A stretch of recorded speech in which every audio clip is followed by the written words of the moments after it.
Утринава при извршување службени дејства, два пати во пределот на абдоменот бил застрелан 46-годишен полициски службеник во близина на црквата Свети Спас во Велес.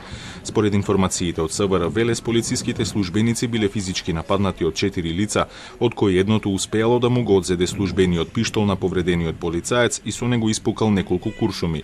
Тројца од напаѓачите се приведени, но сторителот на дејството е се уште во бегство. Имаш бил префрлен во здравствена установа во Скопје за укажување на лекарска помош. Тројца од напаѓачите се приведени во полициската станица.